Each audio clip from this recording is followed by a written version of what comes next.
Hey everyone, I'm Victor Dwyer with Piranha, and today this is the Failures and Wins podcast. And today we have ATM on, and today we're going to talk about how to build a brand in Amazon. We're going to talk about his journey, how he got into this in the first place, how he got into this whole Amazon mess and D2C and e-commerce mess. And then eventually we're going to just talk about brand building, what it means to build a brand in 2022, because it is getting harder and harder to build a brand and not just be a normal seller on Amazon. So ATM, thank you so much for joining today. Happy to hear. Thank you so much for having me. Yeah, I'd love to get an intro on like how you got started. How did you get to the point where you were building this business, building your brand? How did you get to that point? No, of course, it's a bit of a different, different routes than most entrepreneurs. I started with investment banking and private equity. So what I was doing back in the days is investing into consumer businesses. So all my career, I've been working with consumer companies in mostly beverages, food. So my previous fund, I was investing in consumer business in food and beverages for humans. Some of them you know very well, like Vita Coco, Oatly, Park Chips, Hint, somebody knows these kind of brands. And what we've realized is that actually the trends in food for humans were the same as the trends in food for pets.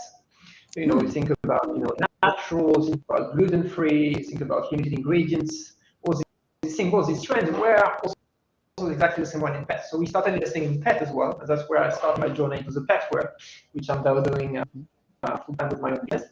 And after a few years investing into consumer businesses, I decided to create my own business, and I didn't look far from what I know.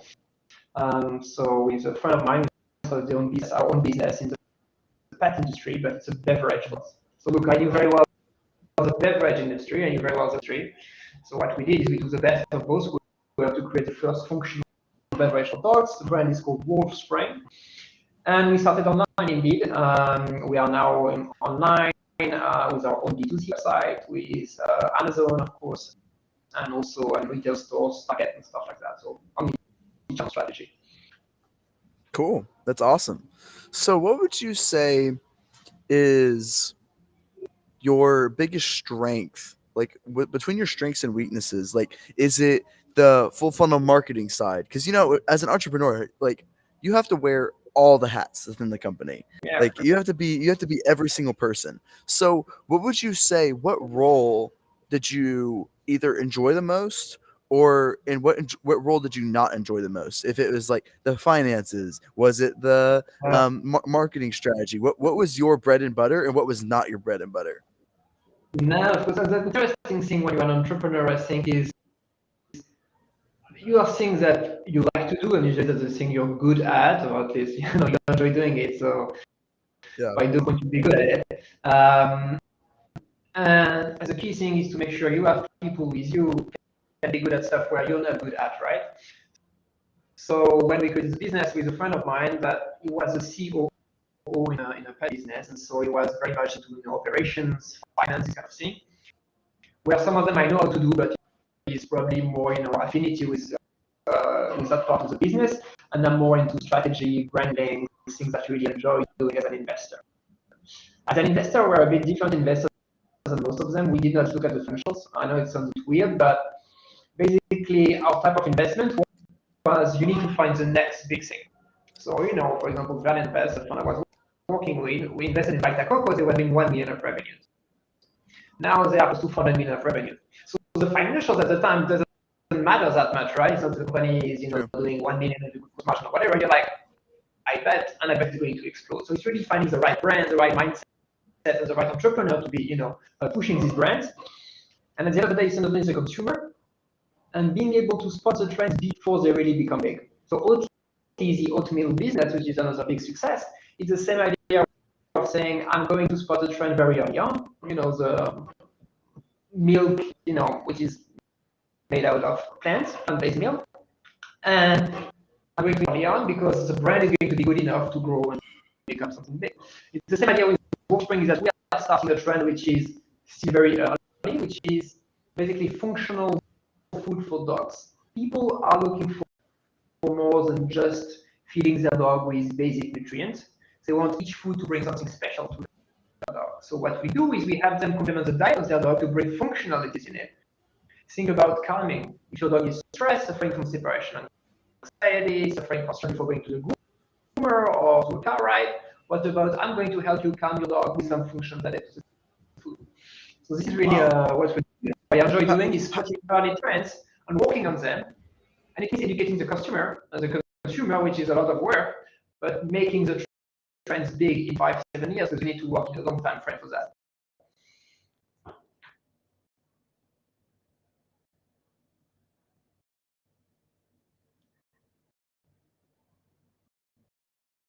Oh, Victor, I can't hear you.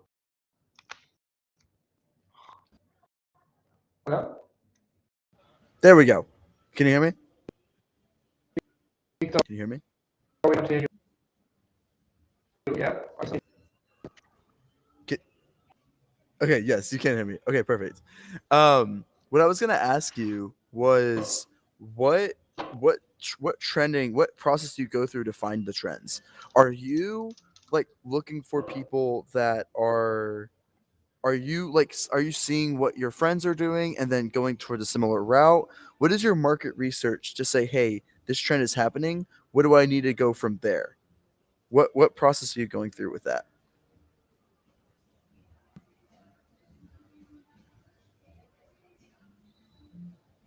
ATM, are you there?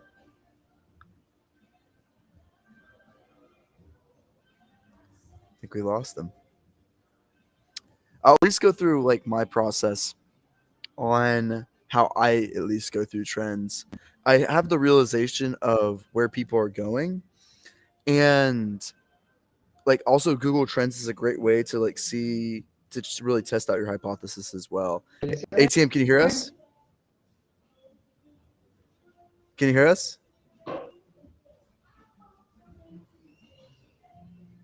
Are you there? Um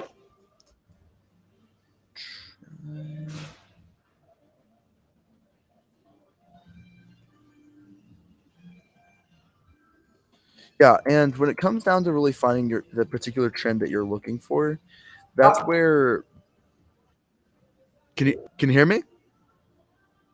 You know, you're back. Sorry, Perfect. I'm back. I don't Awesome. know what. Yeah.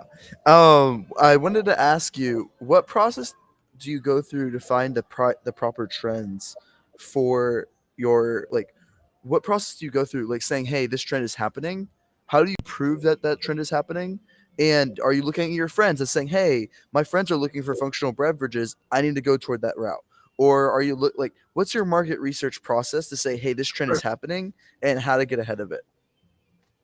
Oh, of course, it's very difficult because it's not because you have 100 people following a trend that all of a sudden it's going to become big, right? So finding the right one is often difficult. You need to have a lot of hints going to the same direction. So it's complex in a way. For example, if you take the overall trend of pet, we know that humanization has been a trend for now 5 to 10 years, meaning that people don't see their dog only as a dog, but someone, a family member, someone not like a kid, but closer to it, right? You know that people tend to have kids later in life stage, right? So now we have kids between 30 and 35, our parents are probably between 20 and 25. So the dog is becoming the new kid, right? Because you don't have kids between 20 and 30, but you still have these maternal paternal feelings. So this trend of humanization keep going, right? Yeah. Now, you understand humanization is true, right? This is the first step of the process. Second step of the process, if I assume humanization is true, what's going to happen to dog food? Dog food is going to be closer and closer to human food. Okay? So second step of the process, I accept that human food is going to be, or dog food is going to be like human food. And then you keep on connecting the dots. So then it means that we are going to follow the same trend as what's happening in human food. What's happening in human food? And here you can see the real trends happening live in human food. And you have a comparison of what's going to happen in the pet. So it's really making this assumption, of course. It's not hard fact. You will get wrong, I would say, 60% of the time. I don't know the exact number, but you get it wrong a lot of time. But when you have a lot of hints, you can start guessing. But to test, the trend happening is as much due to people changing than brand executing on it. The kombucha is not people asking for kombucha, it's the kombucha brand which did an amazing job at creating this kombucha market. Water has been around for millennials, right? It's been a drink in Southeast Asia for millennials, like centuries. What Vita Coco is being amazing at making it popular to the American consumers, and showing that it's great for hydration and stuff like that. So there is this consumer pool, but the brand push and the perfect execution is as important as the consumer pool. So I think it's this balance between the two things. You need to have, you feel the trend, and at the same time you feel you're going to have the right team and the right brand to execute on this strategy. I think that's a combination of both things. That's really smart. That's really smart. When it comes to bringing your team together, you mentioned a COO that was really good. Like, now that you have a trend, that you have the market analysis saying, hey, this trend is going somewhere. How do you develop a team to get it to that point where you have this idea and you want to execute on the idea? Where do you find those A players to really help execute and really build a successful team for your brand? Yeah, to be honest on that, it's a lot of trial and error, right? You're going to get other people around you. You're going to be better and better at hiring people as well. What we realize as a young brand is that it's difficult to, being able to hire a lot of people. But the best talent around here, especially in today's world, a lot of them work for different companies. They have their own business, consulting companies or whatever. So if you want to have the best talents around, what we use a lot is people who are working for us 1-2 days a week. And this way we can afford to have someone with very quality but just working for us a few days a week to get the best talent rather than building a full team immediately, which is very expensive for a very young startup. So that's how we build the business, and as we grow, we can take more and more in-house. And that's exactly what we're doing with Piranha today. We have a great team of people who can help us grow our own brand, and maybe people we could not have in-house because we don't have the resources, but having them as an external agency makes a lot of sense for us. Yeah, exactly.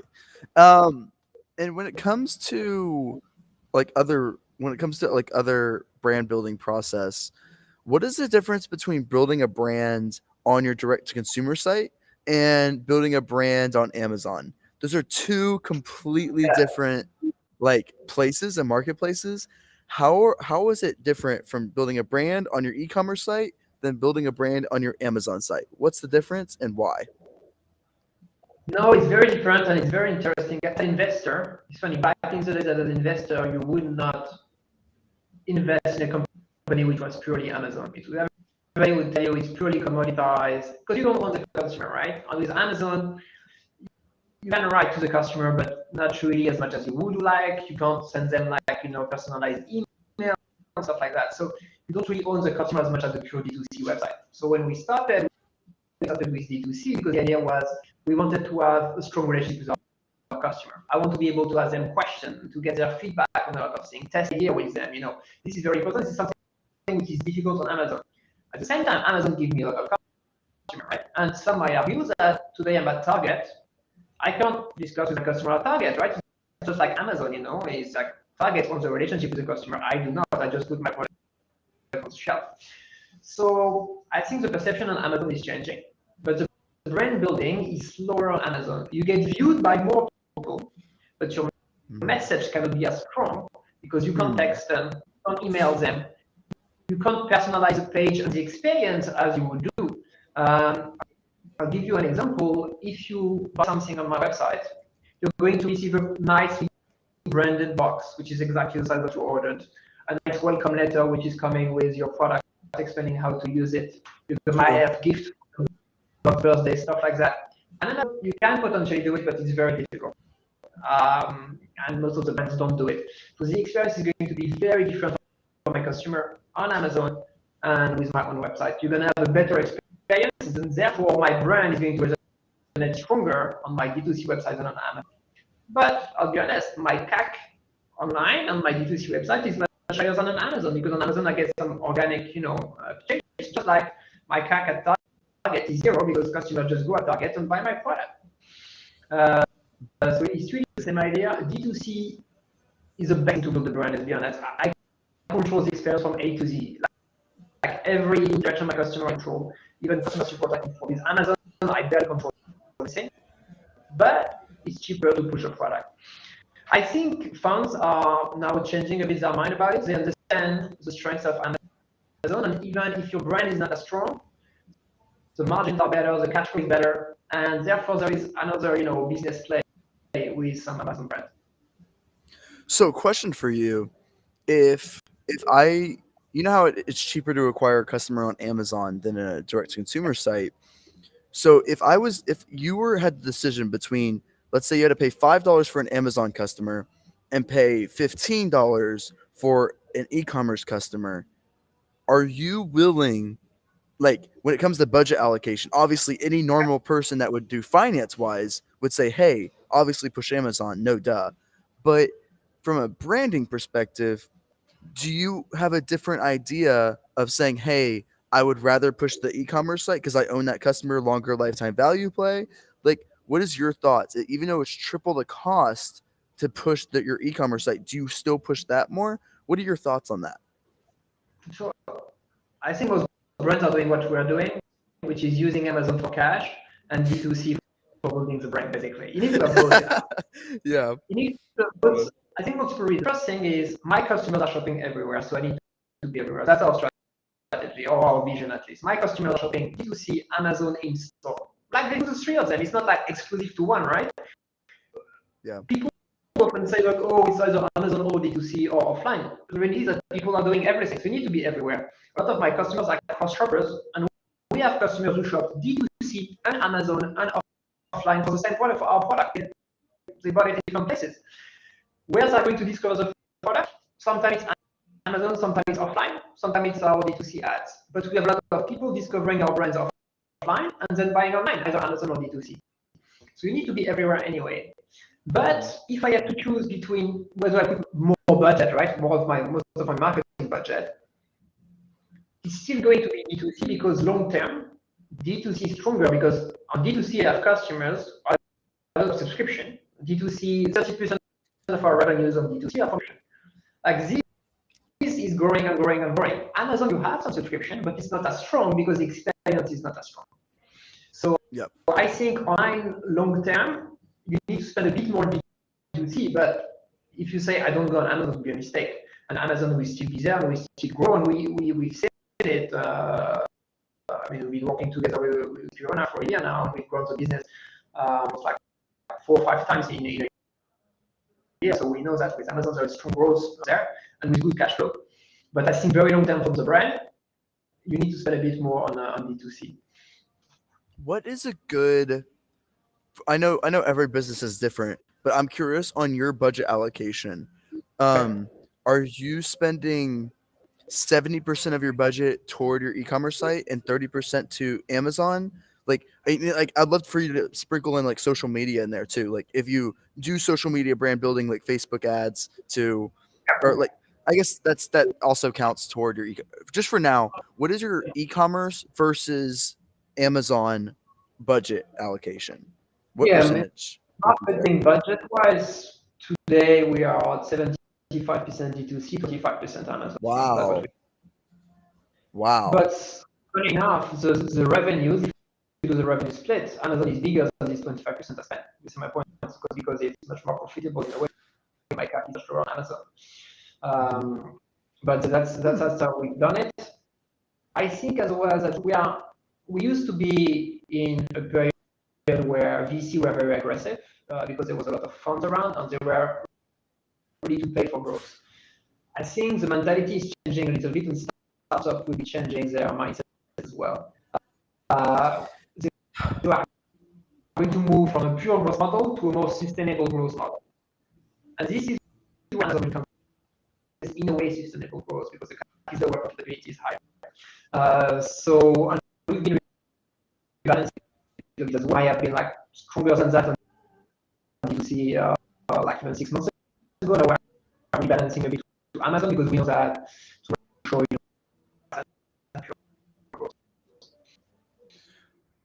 I wish more and more people talked about this, like because I wish more and more people were talking about being a seller versus, and you talked about sustainable growth versus like just crazy growth.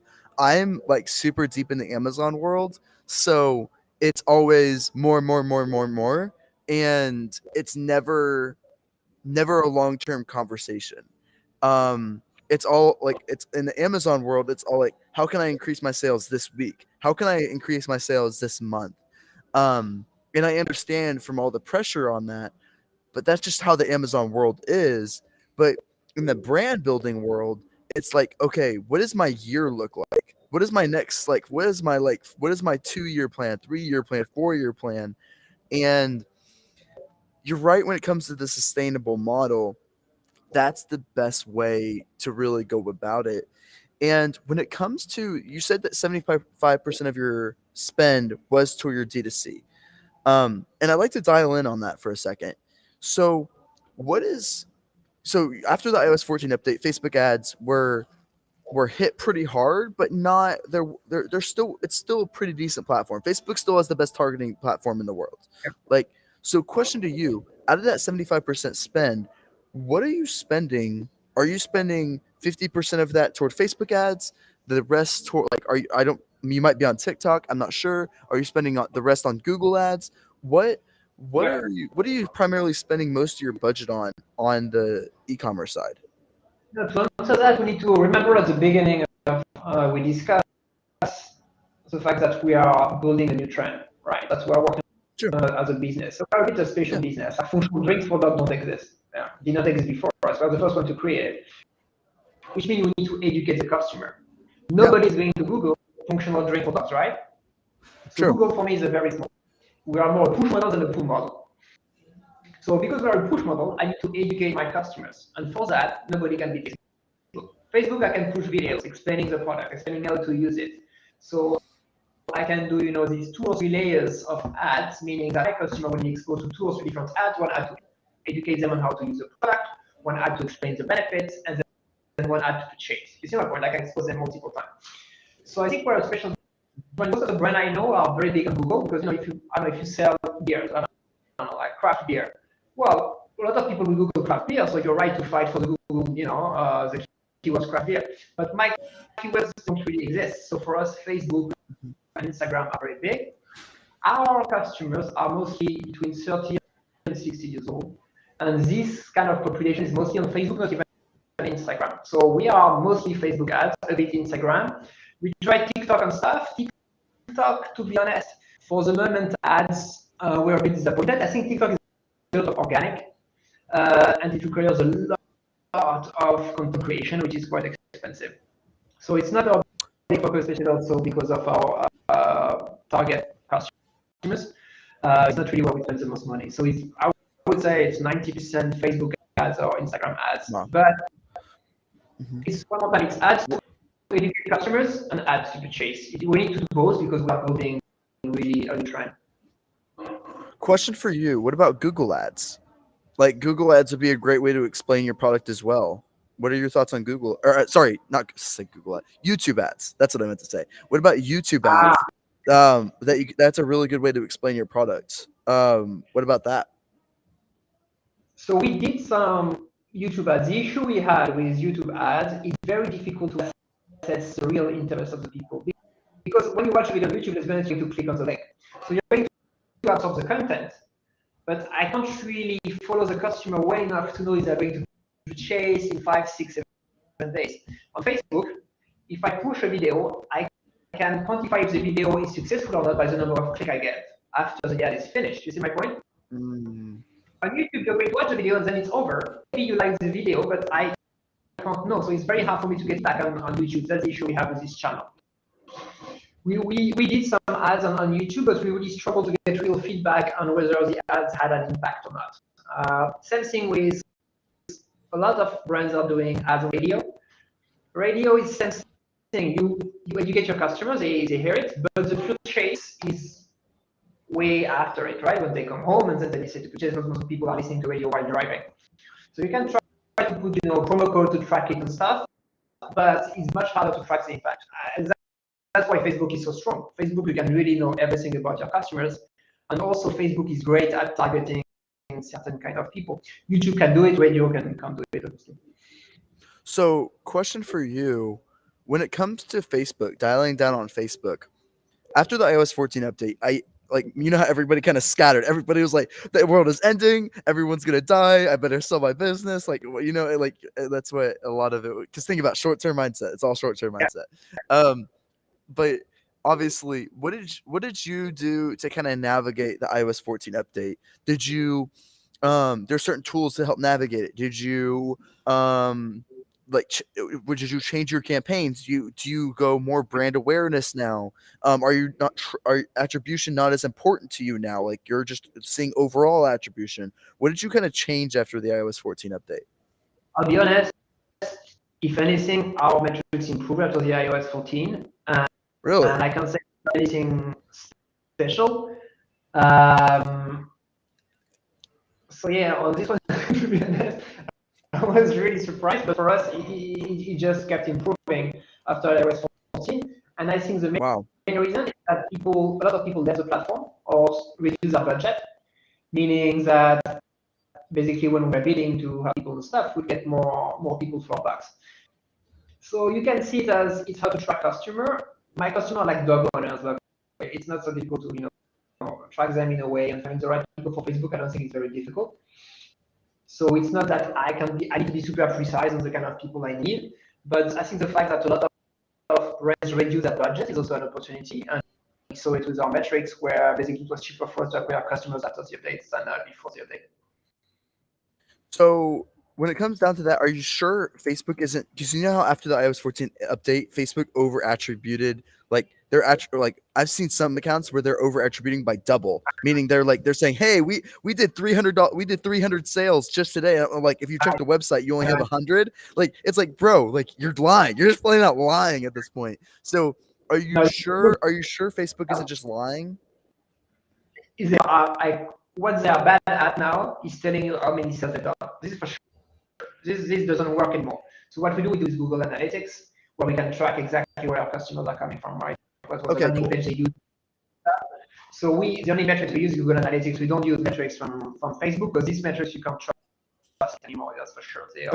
I just didn't want. I was like, it's like I didn't want you to think like, oh yeah, we're making so many sales. I think they've improved since the beginning, the early days of iOS 14.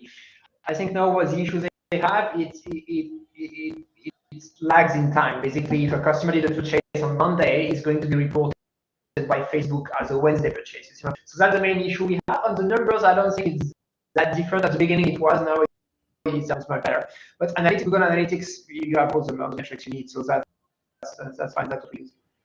Wow, this is awesome. You really know your stuff. This is great. And I wanted to ask you about content. So you said about when it comes to informing their customer.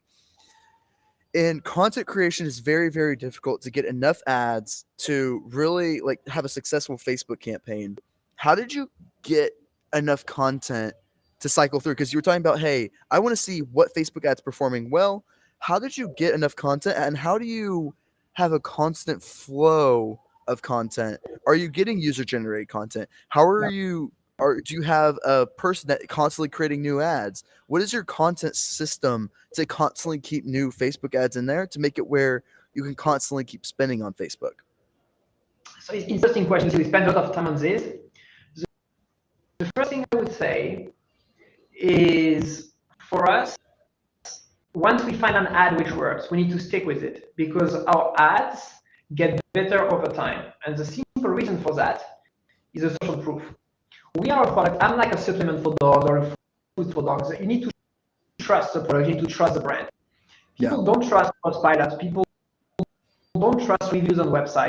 But what people trust is, on my ads, I have thousands of people who put in the comments. It's like a chat for them. I don't know. They like to chat on our ads. That's like, oh, I tried it for my dog. It works and stuff. And they trust these people more than they would trust a Trustpilot, because they can click on the profile of this person. They can see, his or her picture, how many kids they have, and stuff like that. It looks more genuine than most of the reviews you would find on Amazon, on Trustpilot, or any other review website. So the more my ad runs, the more comments we have. If you see our main ad on Calming Today, which is our bestseller, it has thousands of comments of people who tried the product and just comment. And some of the people say, I also have a Chihuahua. How did it work for you? And they reply, and you see them chatting on your ads. So that's why I can't change my ads that often. Once I found the right one, and you stick with it, because you can see the CAC declining months after months as we get more and more comments on the ad, because that's what people are looking for. They're looking for products they trust, products they like, but the trust will come from the comments and the likes on the ad. So that's a very important thing for us, is that yes, we need to try new ads, but very quickly we need to find one which works and stick with it. The ad we have now has been run for a year. Do you have a strategy to, is this like, are they just viewing the ad and going down and commenting below? Or are you saying, like, I'm just curious, do you have any strategy when it comes to the commenting? Like, are you saying, hey, comment below or anything else like that? You're just doing a normal ad, a normal like ad saying, explaining what your product is, and they just naturally check the comments, right? It's a snowball effect as well. The more comments you have, the more comments you get. That's how it works, because they like to react to each other. But people, they don't know each other, and you can see them chatting on the ad directly, and such tips.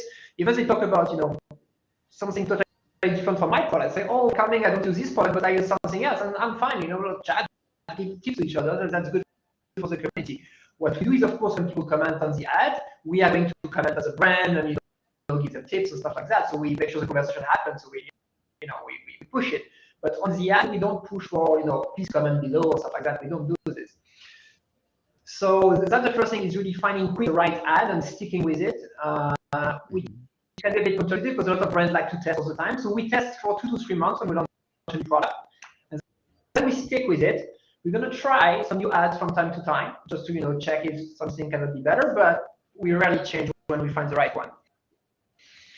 How many ad graphics do you like start out with to like really stick with? You say, hey, I'm gonna this month or within the next 2 months, I'm gonna test these 10 and we're sticking with it no matter what. Or do you go with more? Do you go with less? What are your thoughts on that? We start with like 20. 20. We do a first batch of 20, and after 1 week already, you can see where it goes to. I'll give a stupid example. We just launched weight management in August. So it's a product to your dog to help them lose weight. Do you put a fat dog on the picture or a slim dog on the picture? You don't know, right? So you're going to test like 20 pictures. And actually, people prefer to see what your dog is going to be rather than what your dog is today. So when I would put like fit dog on the picture, is it supposed to be funny or serious? So you're going to try different stuff, and you're going to refine it every week. So at the end of the 2 months, you probably have tried, I don't know, 60 ads. But to bet you can change the ad every week. In 1 week, I know what's going to work or not. It depends on the budget you do, of course, but if you spend like $100 per ad, you should know if the ad is going to work or not. And then it's about the targeting audience as well, right? You need to try different audience as well. Are you going to try only people who try this other product? Are you going to be broader? My key takeaway on that is that Facebook knows better. So the less constraint you give to Facebook, the better. Like they are so good at finding the right audience very quickly. Then the less basically limits you give them, the better it is. But we do a few videos which are user generated, which are great for education but not for purchase. People don't buy based on these videos, but they like to see the videos at some point in their consumer journey. So we have always some videos from users running around. But what we use for purchase, to target the purchase, is a picture with very simple message, like 5-6 words max. You need to have basically visually to understand the message, and then you need to have 3 words. That's ideal, 5 words max, and that's kind of what we use.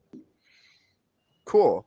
So when it comes to your content creation process, like a lot of people would love to have 20 ads, but so you said that you were like filming and things like that. What is your content creation process? Are you going through filming a certain thing and then having a external content team throw like 20 ads together? What does that content creation process look like?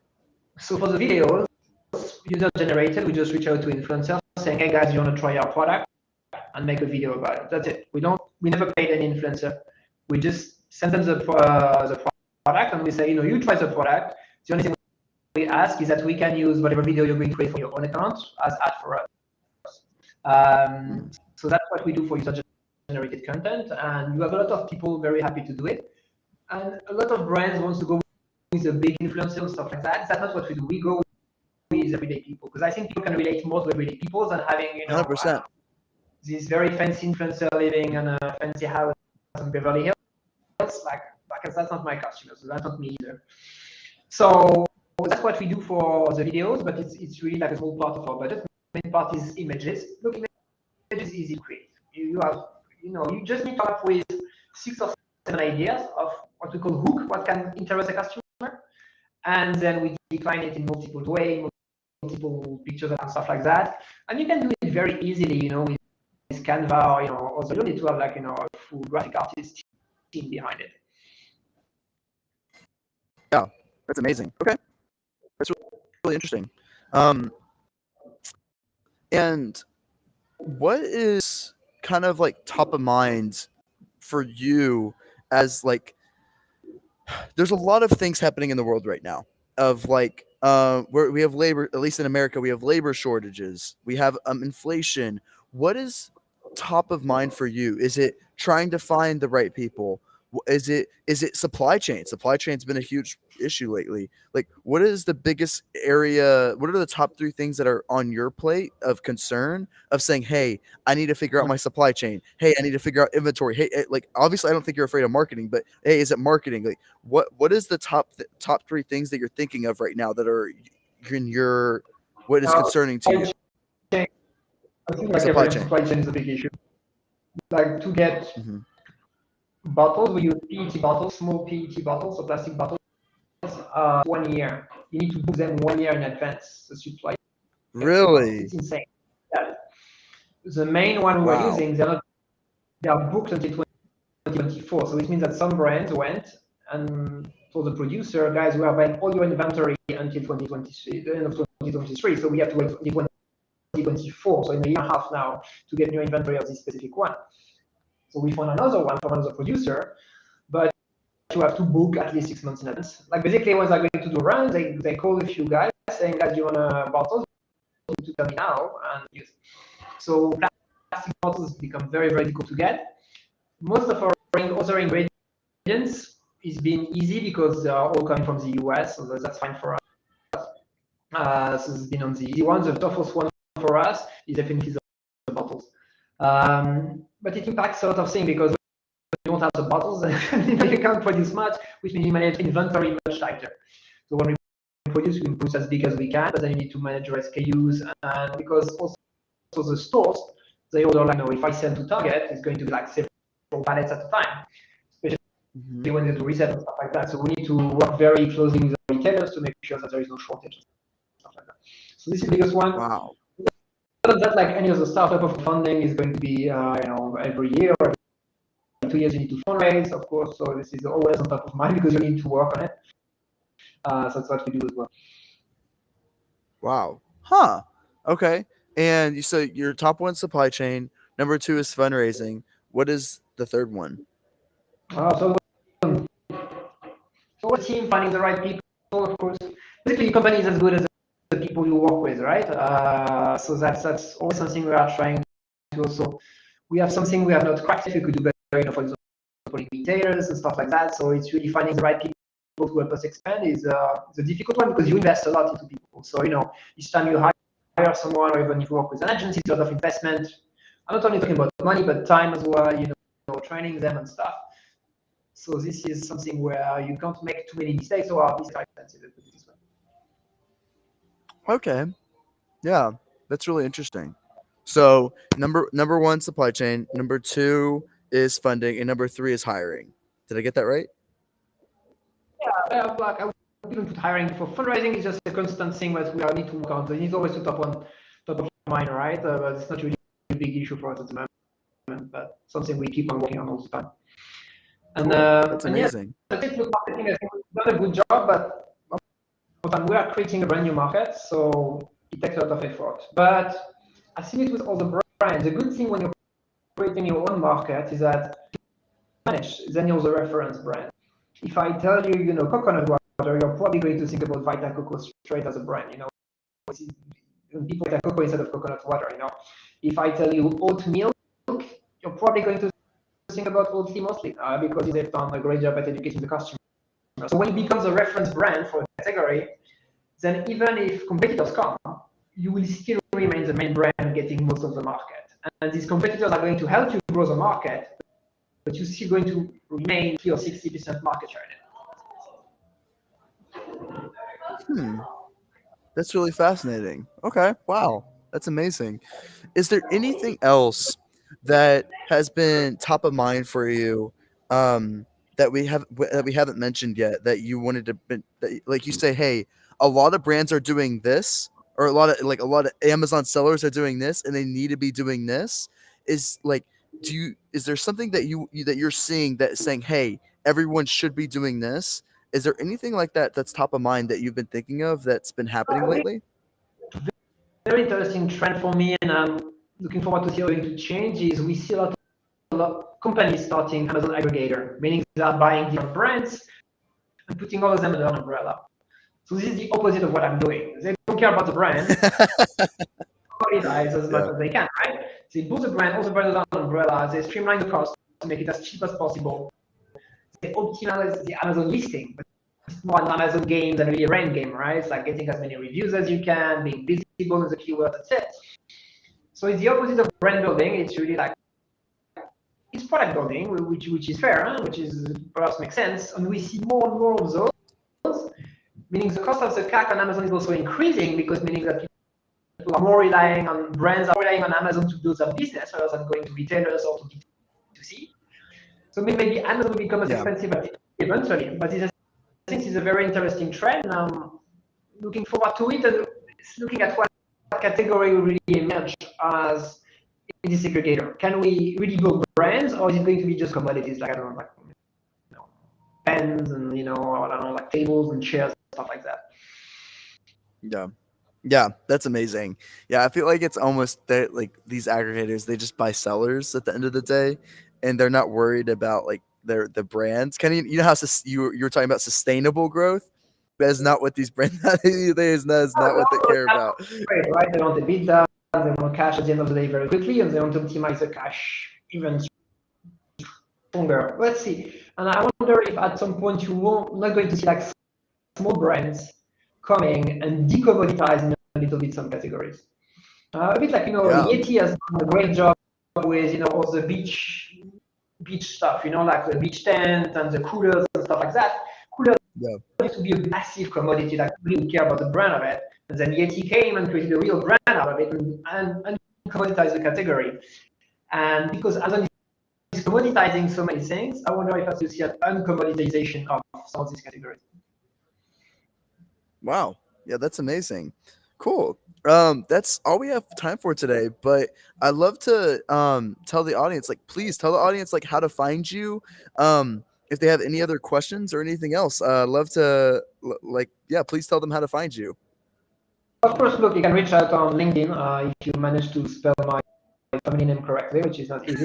But you can check for Wolf Spring, which is our brand, very crazy wolf, like the animal, and spring, like the seed. So Wolf Spring, we are the first like functional beverage for dog. And reach out, and we're always happy to meet other entrepreneurs, other people interested in branding, and exchange about the different issues each one of us have. Cool. Yeah, they have really amazing branding. They're like, you guys have some awesome packaging. So, if you're looking for packaging like examples, like these guys are the packaging examples that you guys need to use. Yeah, thank you so much. Yeah, thank you guys. Thank you, ATM. Thank you so much for joining today, and thank you everyone in the audience for joining as well. This is the Failures and Wins podcast. Talk to you guys later. Thanks. Bye.